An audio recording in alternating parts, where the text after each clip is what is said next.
Hello and welcome back to Now Read This, the story of King Arthur and his knights by Howard Pyle, Part 3, The Winning of a Queen. So, having told you how King Arthur obtained that very excellent sword Excalibur for a weapon of defence, I shall now presently recount sundry other noble and knightly adventures whereby he won for himself a most beautiful and gentle lady for his queen. For though all the world is very well acquainted with the renown of that perfectly gracious dame, the Lady Guinevere, yet I do not think that the whole story of those adventures by the which King Arthur won her good favour hath ever yet been told. So as the matter hereafter to be related contains not only the narrative of that affair, but also the account of a certain enchanted disguise which King Arthur assumed for his purposes, as well as sundry adventures of very knightly daring which he undertook, I have great hope that he who reads what I have written shall find it both an agreeable and an entertaining history. Chapter 1.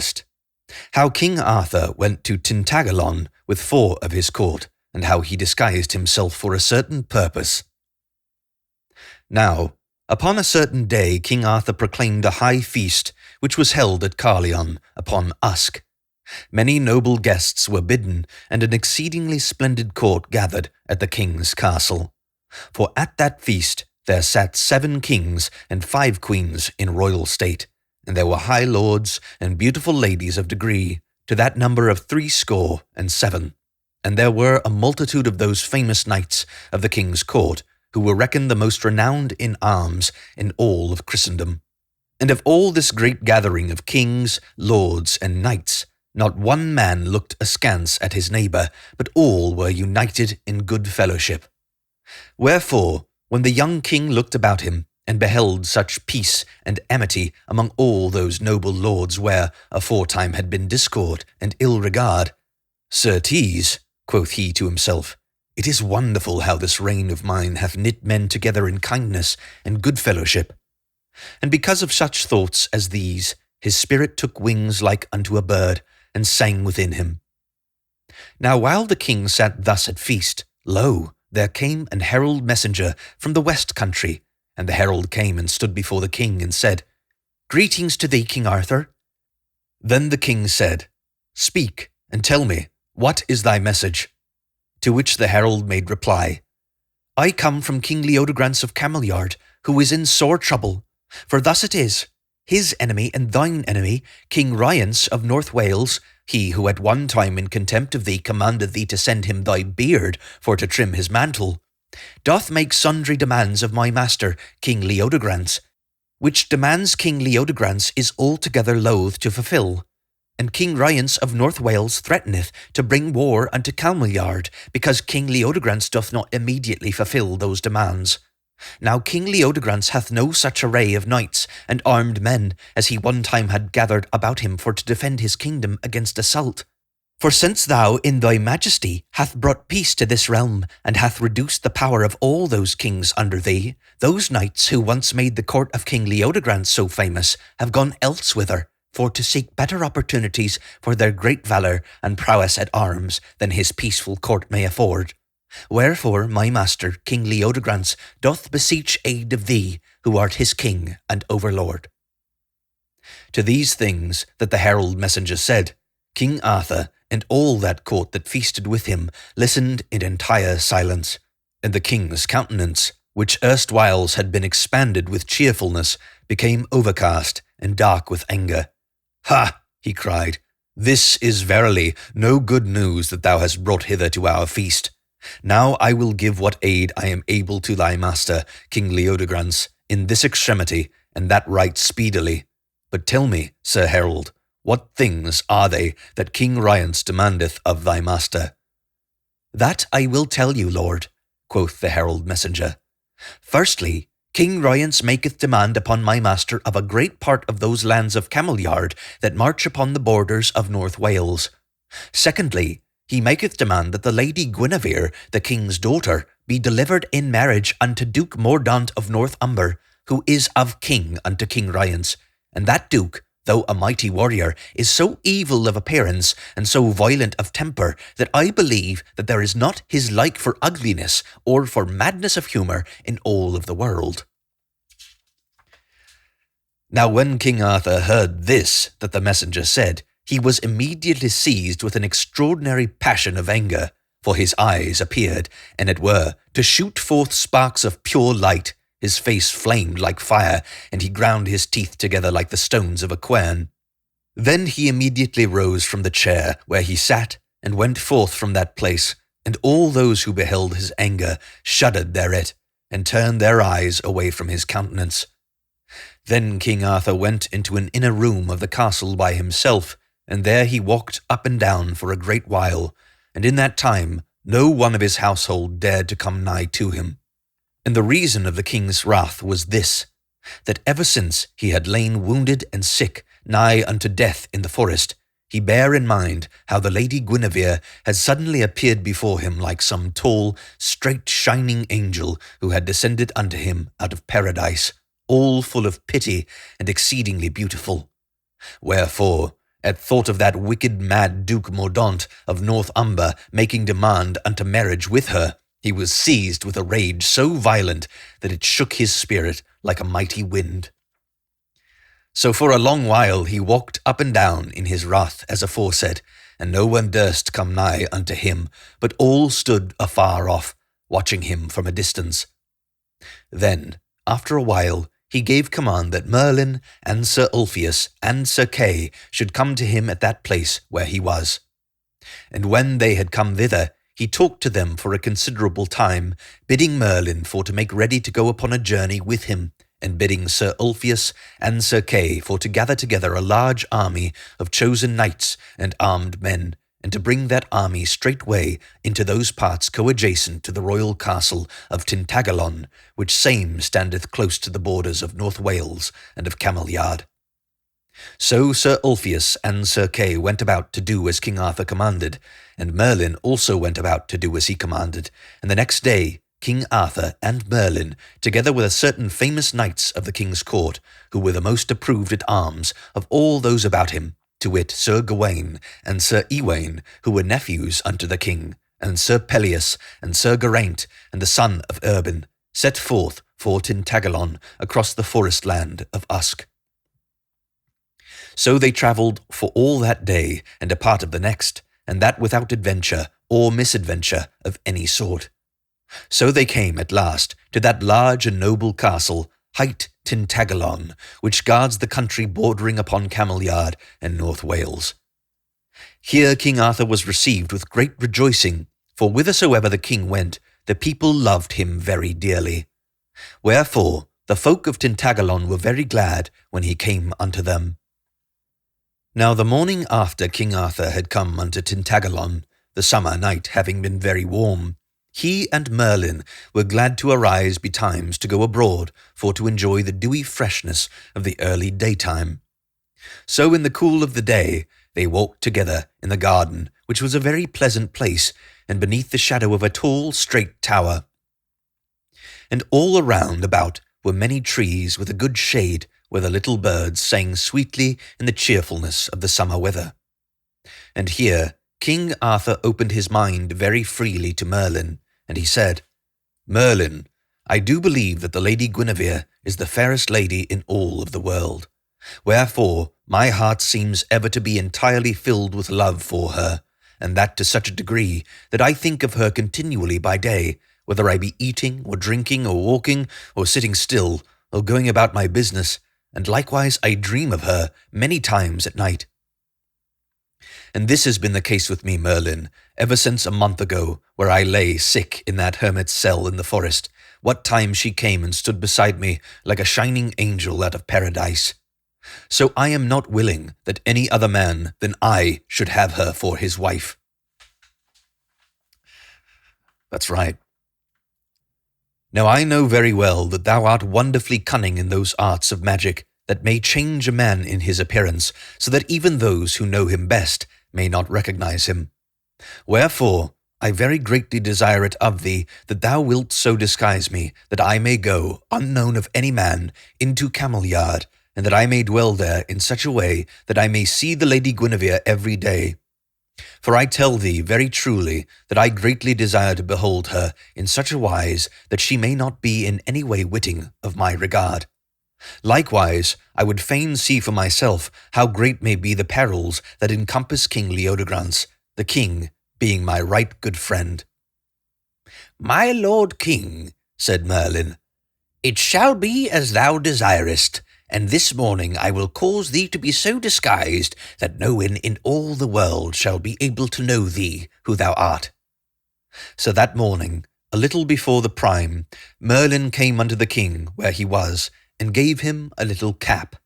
And the cap was of such a sort that when the king set it upon his head, he assumed, upon the instant, the appearance of a rude and rustic fellow from the countryside. Then the king commanded that a jerkin of rough frieze should be brought to him, and with this he covered his royal and knightly vestments. And with it he hid that golden collar and its jewel pendant which he continually wore about his neck. Then setting the cap upon his head, he assumed at once the guise of that peasant hind. Whereupon, being thus entirely disguised, he quitted Tentagalon unknown of any man, and took his way afoot unto the town of Cameliard. Now toward the slanting of the day he drew nigh to that place, and lo, he beheld before him a large and considerable town of many comely houses, with red walls and shining windows. And the houses of the town sat all upon a high steep hill, the one overlooking the other, and the town itself was encompassed around about by a great wall, high and strong. And a great castle guarded the town, and the castle had very many towers and roofs. And all round about the tower were many fair gardens and lawns and meadows, and several orchards and groves of trees with thick and pleasing shade. Now at that time of the day, the sky behind the tower was all, as it were, an entire flame of fire, so that the towers and the battlements of the castle, and the roofs and the chimneys thereof, stood altogether black against the brightness of the light.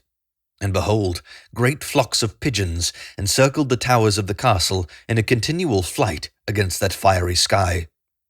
So, because King Arthur was aweary with walking for all that day, it appeareth to him that he had hardly ever beheld in all of his life so fair and pleasing a place as that excellent castle with its gardens and lawns and groves of trees.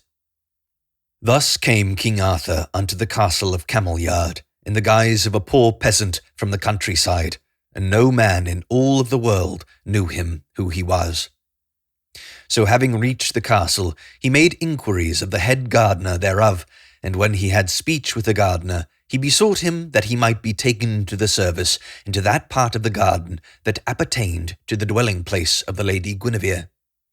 Then the gardener looked upon him, and saw that he was tall and strong and well framed, wherefore he liked him very well, and took him into service, even as he desired.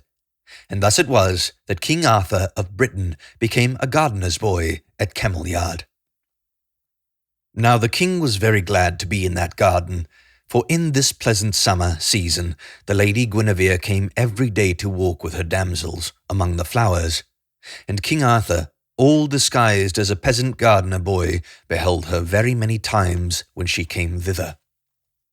So King Arthur abode at that place for above a week, and he took no care that in all that time he enjoyed none of his kingly estate, but was only a gardener's boy in the castle garden of Cameliard. Now it happened upon a day when the weather was very warm, that one of the damsels, who was in attendance upon the Lady Guinevere, arose all in the early morning, whilst the air was still cool and refreshing. So leaving the Lady Guinevere still sleeping, this damsel, whose name was Melusine of the White Hand, went into the anteroom, and opening the casement thereof, looked forth into that garden of roses which adjoined the Lady Guinevere's bower. Now there was at that place a carven marble figure of a youth, holding in his arms a marble ewer, and a fountain of water as clear as crystal flowed out from the ewer into the basin of marble. And the figure and the fountain and the marble basin into which the fountain flowed lay beneath the shadow of a linden tree. And all around was a thick growth of roses, so that the place was entirely hidden, saving only from those windows of the castle that were above. So it befell that as the damsel looked down thitherward out of the window, she beheld a very wonderful sight. For lo, a strange knight kneeled beside the fountain and bathed his face and his bosom in the crystal water thereof. And the damsel saw that the sunlight fell down through the leaves of the linden tree and lay upon that strange knight, and she perceived that his hair and his beard were the colour of red gold, shining surpassingly in the brightness of the morning. And she beheld that his brow and his throat and his bosom were white like alabaster, and she beheld that around his neck and shoulders there hung a golden collar of marvellous beauty, so that when the sunlight shone upon it, it flashed like pure lightning. So beholding this strange appearance, as it were a vision, the damsel Melusine stood for a long while, all entranced with wonder and with pleasure, and wist not whether that which she saw was a dream or no dream, nor whether he who sat there was a spirit, or whether he was a man of flesh and blood. Then, by and by, recovering somewhat from her astonishment, she withdrew herself softly from the casement, and turning about, ran fleetly down the turret stairs, and so came out thence into that fair and blooming garden at the foot of the tower. So she ran through the garden with all speed and silence, and thus came down an alleyway, and to the marble fountain, and the linden tree, and the rose trees around about, where she had anon beheld that strange knight bathing himself in the crystal waters. But King Arthur had heard the coming of that damsel, and had speedily set the cap upon his head again, so that when the damsel Melusine came thither, she found no one by the fountain but the gardener's boy. Of him she demanded, "Who art thou, fellow, and why sittest thou here by the fountain?" And unto her he replied, "I am the gardener's lad, who came a short time ago to take service at this place." "Then tell me, fellow," quoth she, "and tell me truly, who was that young knight who was here beside the fountain but now, and whither hath he gone?" "Lady, whereunto?" he said, "there has been no one at this fountain this day, but only I." "Nay, fellow," she cried, "thou art deceiving me, for I do assure thee that with mine own eyes I beheld but now where a strange young knight sat bathing himself in the waters of this fountain." And the gardener's boy said, "Lady, that which I have told you is the very truth, for indeed there hath no one been here this morn but only I. Wherefore, an thou deemest thou hast seen anyone else, thou art surely mistaken." At this the damsel set her look upon him in great perplexity. Likewise she marvelled very greatly, for she could not altogether disbelieve him, nor yet could she entirely believe him either, because her eyes had beheld that which she had beheld, and she wotted that she had not been mistaken. Therefore she knew not what to think, and because of her perplexity she felt a very great displeasure at the gardener's boy. "Truly, wherefore," she said, "if thou art deceiving me, I shall certainly cause thee to suffer a great deal of pain, for I shall have thee whipped with cords." Thereupon she turned and went away from that place, much marvelling at that strange thing, and wondering what it all signified. That morning she told unto the Lady Guinevere all that she had seen, but the Lady Guinevere only laughed at her and mocked her, telling her that she had been asleep and dreaming when she beheld that vision. And indeed, the damsel herself had begun to think that this must be the case.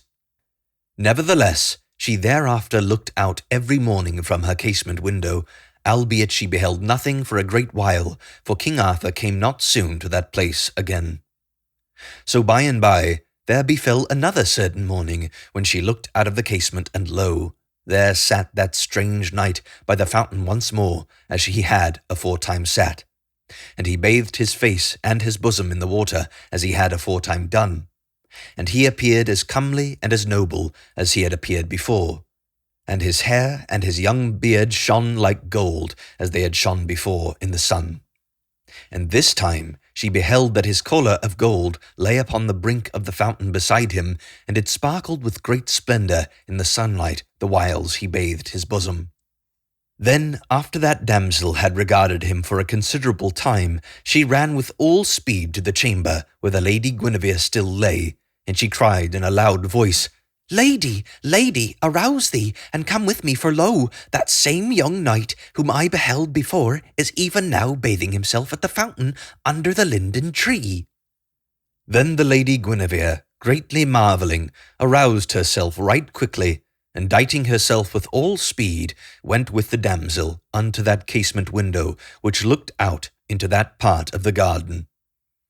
And there she herself beheld the young knight, where he laved himself at the fountain, and she saw that his hair and his beard shone like gold in the sunlight, and she saw that his undervestment was of purple linen threaded with gold, and she saw that beside him lay that cunningly wrought collar of gold, inset with many jewels of various colours, and the collar shone with great splendour where it lay upon the marble verge of the fountain.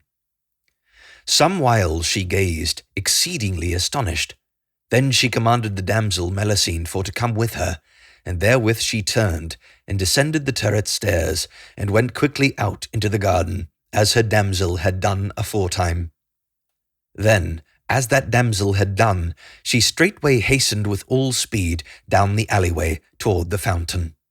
But behold, when she had come there, she found no young knight, but only the gardener boy, exactly as it had happened with the damsel Melusine aforetime. For King Arthur had heard her coming, and had immediately put that enchanted cap upon his head. Then the Lady Guinevere marvelled very greatly to find there only the gardener's boy, and she wist not what to think of so strange a thing. Wherefore she demanded of him, even as Melusine had done, whither had gone the young knight, whom she had beheld anon there at the fountain.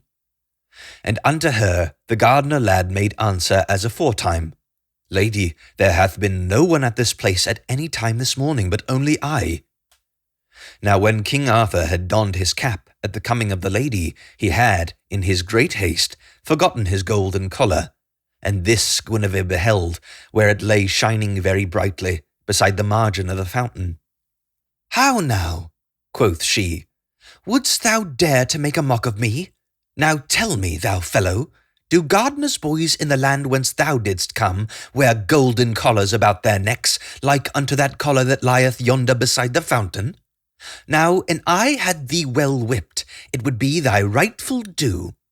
But take thou that bauble yonder, and give it unto him to whom it doth rightfully belong, and tell him from me that it doth ill become a true belted knight for to hide himself away in the privy gardens of a lady.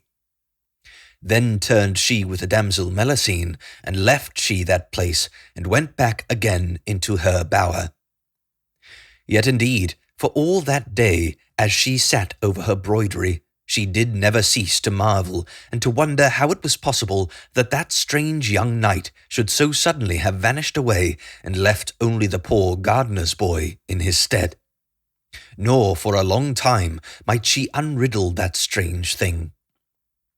Then, of a sudden, at that time when the heat of the day was sloping toward the cooler part of the afternoon, she aroused herself because of a thought that had come in an instant unto her. So she called the damsel Melusine to come to her, and she bade her to go and tell the gardener's lad for to fetch her straightway a basket of fresh roses for to adorn her tower chamber. So Melusine went and did as she bade, and after considerable time the gardener's lad came bearing a great basket of roses, and lo, he wore his cap upon his head. And all the damsels in waiting upon the Lady Guinevere, when they saw how he wore his cap in her presence, cried out upon him, and Melusine of the White Hand demanded of him, What? How now, Sir Boar? Dost thou know so little of what is due unto a king's daughter, that thou dost wear thy cap, even in the presence of the Lady Guinevere? Now I bid thee straightway to take thy cap off thy head. And to her King Arthur made reply, Lady, I cannot take off my cap. Quoth the Lady Guinevere, And why canst thou not take off thy cap, thou surly fellow? Lady, said he, I cannot take off my cap, because I have an ugly place upon my head. Then wear thy cap, quoth the Lady Guinevere, only fetch thou the roses unto me. And so at her bidding he brought the roses to her. And when he had come nigh unto the lady, she of a sudden snatched at the cap and plucked it off from his head. Then lo, he was upon the instant transformed, for instead of the gardener's boy, there stood before the Lady Guinevere and her damsel the appearance of a young noble knight with hair and beard like threads of gold. Then he let fall his basket of roses, so that the flowers were scattered all over the floor, and he stood and looked at all who were there. And some of those damsels in attendance upon the Lady Guinevere shrieked, and others stood still from pure amazement, and wist not how to believe what their eyes beheld. But not one of those ladies knew that he whom she beheld was King Arthur. Nevertheless, the Lady Guinevere remembered that this was the knight whom she had found so sorely wounded, lying in the hermit's cell in the forest. I bet she remembered. Then she laughed and flung him back his cap again. "Take thy cap," quoth she, "and go thy ways, thou gardener's boy, who hath an ugly place upon his head." Thus she said, because she was minded to mock him. But King Arthur did not reply to her, but straightway, with great sobriety of aspect, set his cap upon his head again. So resuming his humble guise once more, he turned and quitted that place, leaving those roses scattered all over the floor, even as they had fallen. And after that time, whenever the Lady Guinevere would come upon the gardener's lad in the garden, she would say unto her damsel in such a voice that he might hear her speech, "Lo, yonder is the gardener's lad, who hath an ugly place upon his head, so that he must always wear his cap for to hide it." Thus she spake openly, mocking at him. But privily she bade her damsels to say naught concerning these things, but to keep unto themselves all those things which had befallen. Hey, you want to buy something? You can check the description for my books and audiobooks. Thank you so much for watching, and don't forget to like and subscribe for more content.